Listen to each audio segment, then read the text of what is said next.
स्वागत है आप सभी लोगों का मेरे यूट्यूब चैनल पे। तो फ्रेंड्स, आज की इस वीडियो में हम लोग आपके प्रीवियस टेस्ट के क्वेश्चंस के बारे में देखेंगे। यानी प्रीवियस टेस्ट जो आप लोगों का हुआ था उसमें साइंस के 15 क्वेश्चंस थे। तो आज की इस वीडियो में हम लोग उन्हीं 15 क्वेश्चंस के बारे में डिस्कस करेंगे और साथ ही साथ मैं आपको आपका रिज़ल्ट भी बताऊंगा। आपका रिज़ल्ट घोषित हो चुका है, तो वीडियो पहले अंत तक देखो, उसके बाद जो है मैं आपका रिज़ल्ट जो है अनाउंस करूँगा। ओके, तो चलिए स्टार्ट करते हैं। क्वेश्चन है,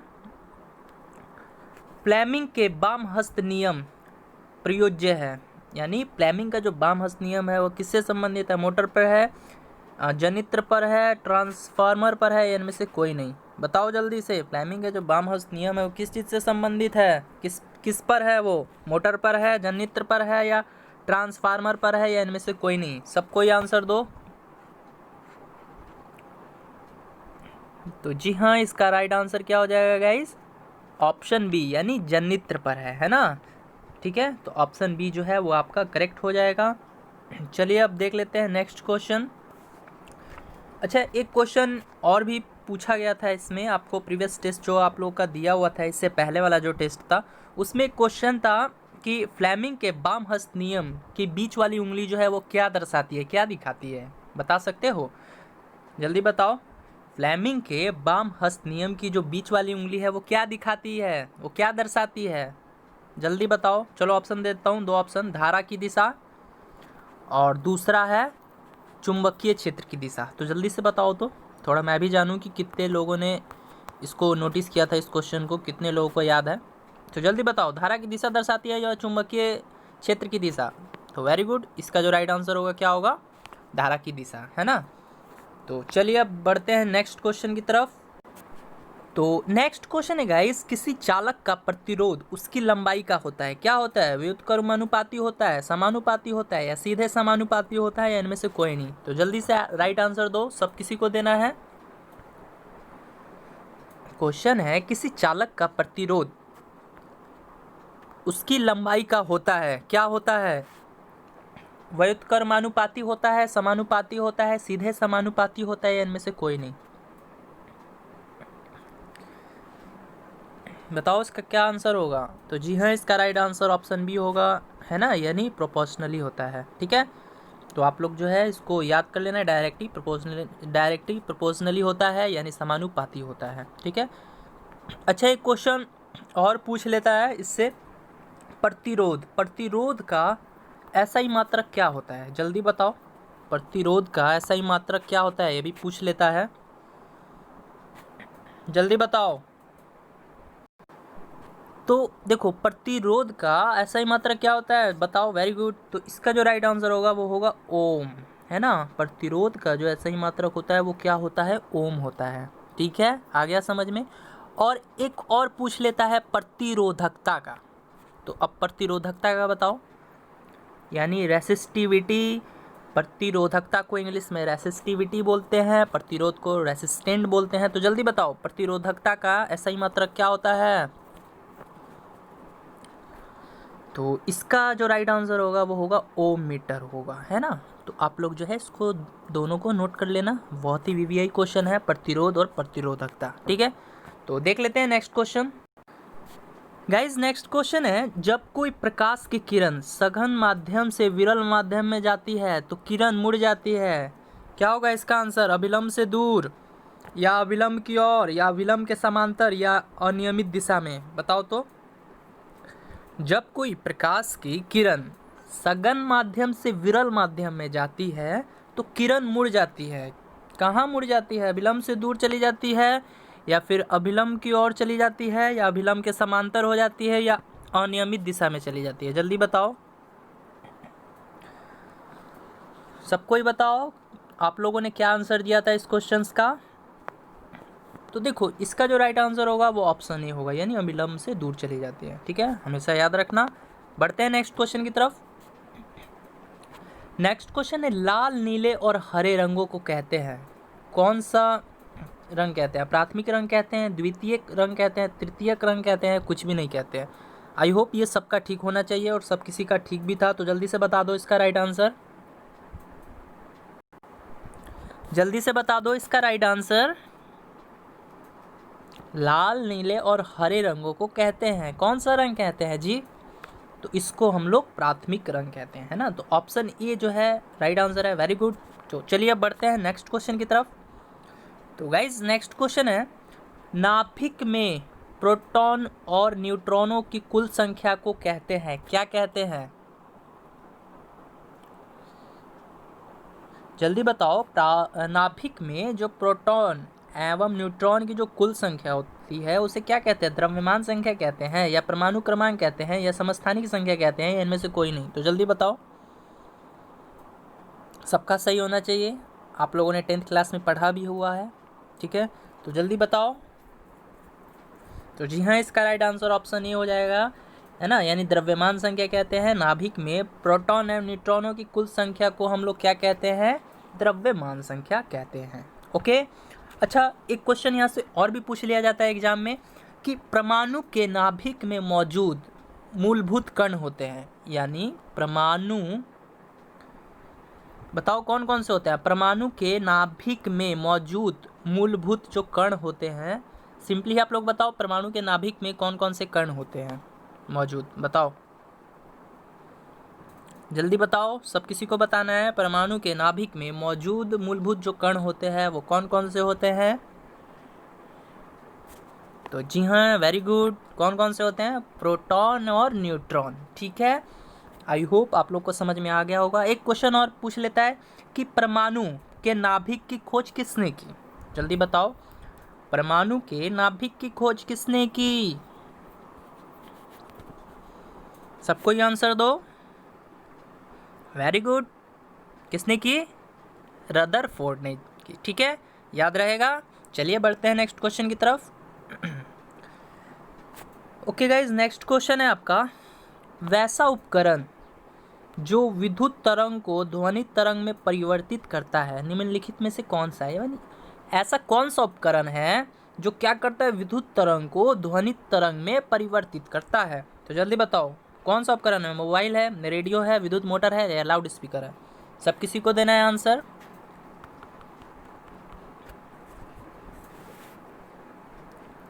तो वेरी गुड, इसका जो राइट आंसर होगा वो क्या होगा?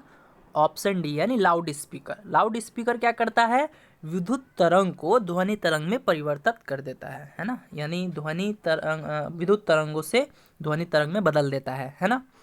अच्छा, ये बताओ, विद्युत मोटर क्या करता है? तो विद्युत मोटर देखो क्या करता है, विद्युत ऊर्जा को यांत्रिक ऊर्जा में बदल देता है। कौन सा उपकरण? विद्युत मोटर। यदि क्वेश्चन इस तरह से पूछता है कि विद्युत ऊर्जा को यांत्रिक ऊर्जा में कौन सा उपकरण बदलता है, तब आपका आंसर क्या होगा? जल्दी बताओ। तो विद्युत ऊर्जा को यांत्रिक ऊर्जा में कौन सा उपकरण बदलता है? तो जी हाँ, विद्युत मोटर जो है इसका राइट आंसर हो जाएगा अगर इस तरह पूछे तो। और अगर पूछे यांत्रिक ऊर्जा को बताओ, तो ये सबको बताना है। यांत्रिक ऊर्जा को विद्युत ऊर्जा में बदलना, ये किस उपकरण के तहत होता है? यांत्रिक ऊर्जा को विद्युत ऊर्जा में बदलना, ये किस उपकरण के तहत होता है? जल्दी बताओ। यानी यांत्रिक ऊर्जा को विद्युत ऊर्जा में बदलने की युक्ति को क्या कहते हैं? जल्दी बताओ। वेरी गुड, डायनेमो जो है इसका राइट आंसर हो जाएगा, ठीक है। बढ़ते हैं अपने नेक्स्ट क्वेश्चन की तरफ। गाइज, वीडियो पसंद आ रही हो तो इसको लाइक भी करते रहो, ठीक है। तो देखो नेक्स्ट क्वेश्चन है, एक बीओटी यूनिट निम्नलिखित में से किसके बराबर होता है? बताओ। देखो, बीओटी का फुल फॉर्म होता है बोर्ड ऑफ ट्रेड, ठीक है। तो अब बताओ, एक बीओटी यूनिट जो है वो किसके बराबर होता है? तो देखो गाइज, सबको मालूम होना चाहिए, इसका जो राइट आंसर होगा वो क्या होगा? वो 3600 जूल के बराबर होता है, ठीक है। यानी 3600 किलो जूल के बराबर मेरा एक बीओटी यूनिट होता है। लेकिन यहाँ पर जूल के बारे में पूछा है, डायरेक्ट किलो नहीं बताना है, डायरेक्ट जूल के बारे में बताना है ना। तो क्या हो जाएगा हमारा आंसर? तो हमारा हो जाएगा 36 × 10⁵ जूल होता है, ठीक है। आप लोग इसको रट ही लेना, पूछा जा सकता है, ठीक है, पूछ लिया जा सकता है। यानी एक बीओटी यूनिट जो है वो किसके बराबर होता है गाइस? तो वो होता है 36 × 10⁻⁵ जूल। ऑप्शन सी जो है आपका राइट आंसर हो जाएगा। अच्छा, एक क्वेश्चन बताओ आप लोग, एक अश्व शक्ति कितने वाट के बराबर होता है, ये भी पूछ लेता है। तो जल्दी बताओ, सब किसी को बताना है। एक अश्व शक्ति जो है वो कितने वाट के बराबर होता है, बताओ जल्दी से राइट आंसर करो। तो वेरी गुड, इसका जो राइट आंसर होगा वो होगा 746, है ना, यानी 746 वाट के बराबर होता है मेरा एक अश्व शक्ति। इसको नोट कर लेना, इम्पॉर्टेंट है। बढ़ते हैं नेक्स्ट क्वेश्चन की तरफ। नेक्स्ट क्वेश्चन है, परमाणु रिएक्टर आधारित है, किस चीज़ पर आधारित है, नाभिकीय संलयन पर, अनियंत्रित नाभिकीय विखंडन पर, या नियंत्रित विखंडन पर, या सभी पर। देखो इसमें पूछा ये गया है जो परमाणु रिएक्टर है उसमें किस तरह की ऊर्जा उत्पन्न होती है, बताओ। परमाणु रिएक्टर जो है उसमें ऊर्जा उत्पन्न होती है, किसके द्वारा होती है, नाभिकीय संलयन के द्वारा, अनियंत्रित नाभिकीय विखंडन के द्वारा, या नियंत्रित विखंडन द्वारा, या सभी के द्वारा, बताओ। तो देखो इसका जो राइट आंसर होगा वो ऑप्शन सी होगा, यानी नियंत्रित विखंडन द्वारा। ठीक है, नियंत्रित विखंडन द्वारा जो है वो परमाणु रिएक्टर में ऊर्जा उत्पन्न होती है। ठीक है, देखो दो क्वेश्चन है, दो क्वेश्चन पूछ लिया जाता है, मैं बता देता हूँ आपको, कंफ्यूज मत होना। एक पूछ लेता है परमाणु रिएक्टर के बारे में, ठीक है, और एक पूछ लेता है नाभिकीय रिएक्टर के बारे में। ठीक है, हमेशा याद रखना, एक पूछता है परमाणु रिएक्टर के बारे में, एक नाभिकीय रिएक्टर के बारे में। तो अब मैं बता देता हूँ, देखो क्वेश्चन रहेगा परमाणु रिएक्टर में कैसी ऊर्जा उत्पन्न होती है। ठीक है, यानी परमाणु रिएक्टर में ऊर्जा उत्पन्न होती है तो किसके द्वारा होती है, क्वेश्चन ये पूछेगा परमाणु रिएक्टर में जो ऊर्जा उत्पन्न होती है वो किसके द्वारा होती है, तो वो नियंत्रित विखंडन के द्वारा होती है। ठीक है, अगर क्वेश्चन इस तरह से पूछा जा सकता है कि नाभिकीय रिएक्टर में ऊर्जा उत्पन्न होती है तो वो किसके द्वारा होती है, तो वो भी जो है नियंत्रित विखंडन के द्वारा होती है। इसको याद रखना, वीवीआई क्वेश्चन है। फिर ठीक है, आप लोग फिर से रिपीट में देख लेना वीडियो, मैं क्या बताया हूँ।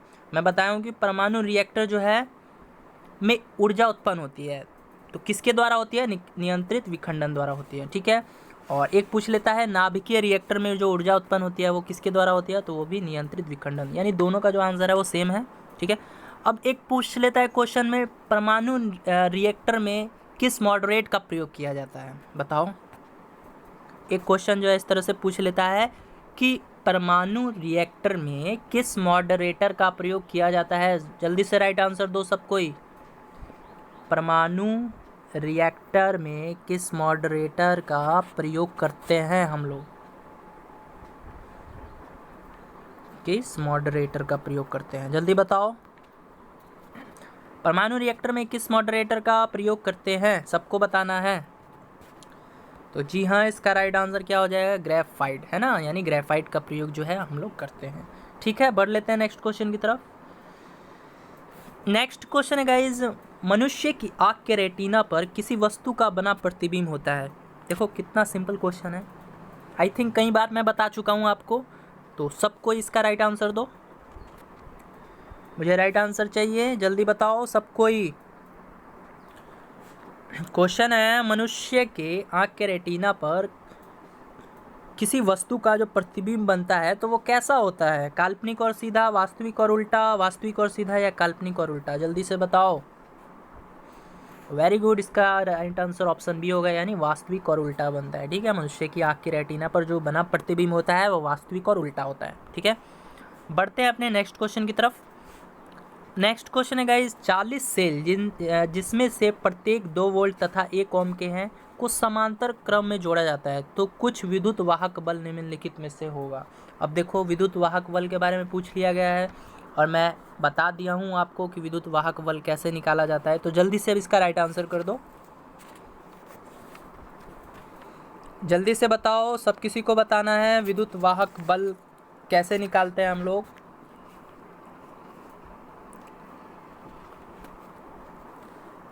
जल्दी बताओ।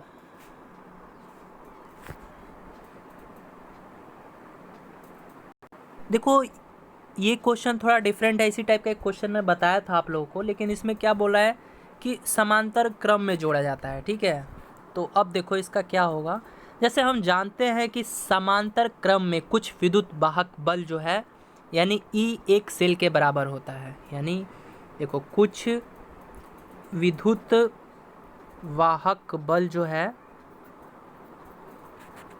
वो बराबर होता है किसके, ई गुना एक सेल के बराबर होता है। ठीक है, एक सेल के बराबर होता है। अब क्या करना है आपको, कुछ विद्युत वाहक बल निकालना है यानी ईएमएफ निकालना है। ठीक है, तो ये किसके बराबर हो जाएगा, 2V के। ठीक है, ये हमेशा याद रखना, ये क्वेश्चन पूछ लेता है। तो आपका जो राइट आंसर होगा वो क्या हो जाएगा, ऑप्शन बी हो जाएगा, है ना। फिर से देख लेना, समझ में आ जाएगा, कुछ नहीं है क्वेश्चंस में।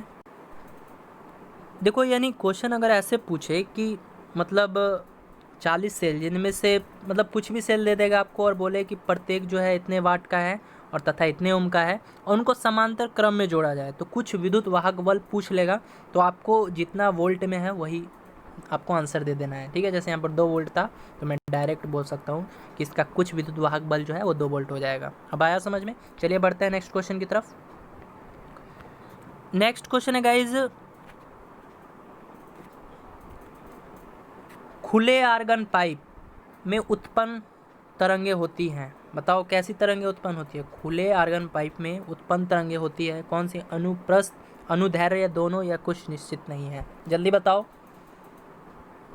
सब किसी को बताना है इसका राइट आंसर। जल्दी बताओ, खुले आर्गन पाइप में उत्पन्न तरंगे होती है, कैसी होती है, तो उसका राइट आंसर ऑप्शन ही हो जाएगा यानी अनुप्रस्थ होती है। ठीक है, बढ़ते हैं नेक्स्ट क्वेश्चन की तरफ। गाइज नेक्स्ट क्वेश्चन है, शयनता गुणांक की विमा है।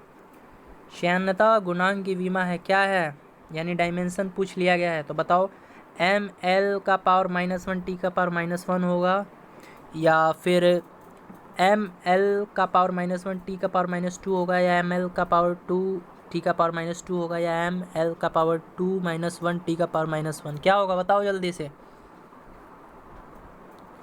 तो जी हाँ, इसका राइट आंसर क्या हो जाएगा गाइज, ऑप्शन ए हो जाएगा, है ना। यानी ये शयनता गुणांक की जो है विमा है, इसको याद कर लेना। देखो डायमेंशन भी पूछ लेता है तो आपको डायमेंशन का मतलब विमा होता है, सब चीज़ का विमा जो है वो आपको रट लेना है। ठीक है, बढ़ते हैं नेक्स्ट क्वेश्चन की तरफ। नेक्स्ट क्वेश्चन है, यदि 10 ओम एवं 15 ओम के प्रतिरोधों को समांतर क्रम में जोड़ा जाए तो समतुल्य प्रतिरोध कितना होगा। देखो समतुल्य प्रतिरोध निकालना है, फॉर्मूला मालूम है तो बन जाएगा, तो जल्दी से पहले बनाने का कोशिश करो, क्या होगा इसका राइट आंसर।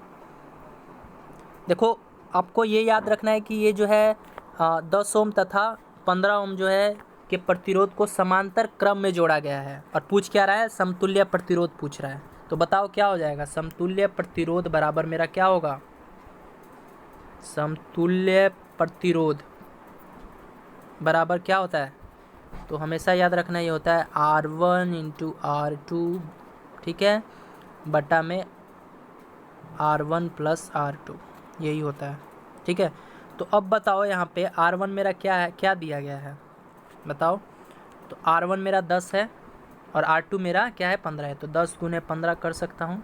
ठीक है, एक बार गुना कर दिया और एक बार जोड़ देना है, तो 10 × 15 कितना हो जाएगा, 25 हो जाएगा। अब ये कितना हो जाएगा, 150 हो जाएगा और ये 25 हो जाएगा। इसको सॉल्व करोगे तो कितना आ जाएगा, 6 ओम नहीं आ जाएगा, सिंपल क्वेश्चन था। ठीक है, तो 6 ओम जो है यानी ऑप्शन डी जो है वो आपका करेक्ट आंसर हो जाएगा। बढ़ते हैं नेक्स्ट क्वेश्चन की तरफ। गाइज नेक्स्ट क्वेश्चन है, परमाणु की कक्षा में इलेक्ट्रॉन निम्नलिखित में से किस बल के कारण रहते हैं। बताओ, वैद्युत स्थितिकी बल के कारण, नाभिकीय बल के कारण, गुरुत्वाकर्षण बल के कारण, या तनाव बल के कारण। जल्दी बताओ,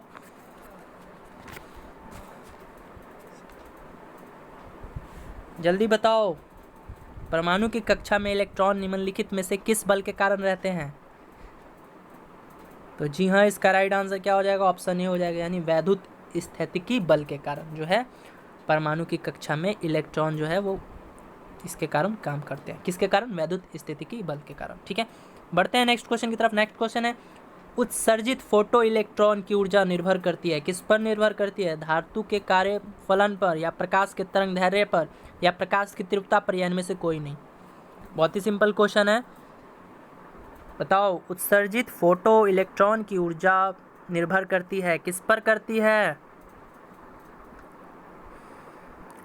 तो इसका राइट आंसर हो जाएगा गाइज, क्या होगा, ऑप्शन सी यानी प्रकाश की तीव्रता पर। ठीक है, बहुत ही सिंपल क्वेश्चन है। आप लोग फिर से सबको एक बार देख लेना वीडियो, यदि जिनको दिक्कत हो रहा हो तो फिर से देख लेना। ओके, तो इस वीडियो में इतना ही। तो गाइज़ अब बारी है रिजल्ट का, यानी प्रीवियस टेस्ट जो आप लोगों ने दिया था उसका रिजल्ट अभी डिक्लेयर होगा, तो वीडियो अंत तक देखना है। ठीक है, तो सबसे पहले फर्स्ट ऑफ ऑल मैं बताना चाहूँगा उस स्टूडेंट्स के बारे में जो टॉप किए हैं, जिन्होंने अपना स्थान प्रथम बनाया है इस टेस्ट में। तो उनका नाम है उज्ज्वल प्रसाद। जी हाँ, उज्ज्वल प्रसाद, इन्होंने बहुत ही अच्छा परफॉर्मेंस दिया टेस्ट में, और इनका मार्क्स जो है गाइज वो है 25, यानी 25 आउट ऑफ 35। ठीक है, तो 35 में से इन्होंने 25 अंक प्राप्त किए हैं। ठीक है, 35 में से 25 अंक इन्होंने प्राप्त किया है, जो कि बहुत ही अच्छा स्कोर है। ठीक है, तो मेरी तरफ से कॉन्ग्रेचुलेसन उज्ज्वल प्रसाद। ओके, अब देखते हैं सेकंड पोजीशन पे कौन कौन स्टूडेंट्स आई हैं। तो सेकंड पोजीशंस पे जो आई हैं वो दिव्या हैं, और एक और स्टूडेंट हैं वो है संध्या शर्मा। तो जी हाँ, सेकंड पोजीशन पे दिव्या और संध्या शर्मा जी आई हैं, जिनका स्कोर है 22। ठीक है, 35 में से, तो ये भी बहुत ही अच्छा स्कोर है। तो इन लोगों को भी मेरी तरफ से कॉन्ग्रेचुलेशन। अब बात कर लेते हैं थर्ड पोजीशंस पे। तो थर्ड पोजीशंस पे 3 स्टूडेंट्स आए हैं। ठीक है, पहली स्टूडेंट है स्वाति ठाकुर, और दूसरी स्टूडेंट है तब्बू, और तीसरी स्टूडेंट है रिया। ठीक है, तो इनका जो स्कोर है गाइज वो है 22 35 में से, तो इन्होंने भी जो है बहुत ही अच्छा परफॉर्मेंस दिया। ठीक है, अच्छा, दिव्या और संध्या का जो गाइज स्कोर था, यानी जो सेकंड पोजीशन पे आई हैं, उनका 23 था। सॉरी, दिव्या और संध्या का जो स्कोर था वो 23 था 35 में से, और स्वाति, तब्बू और रिया, इनका जो है जो थर्ड पोजीशन पे आई हैं, इनका जो स्कोर था गाइज वो था 22 35 में से।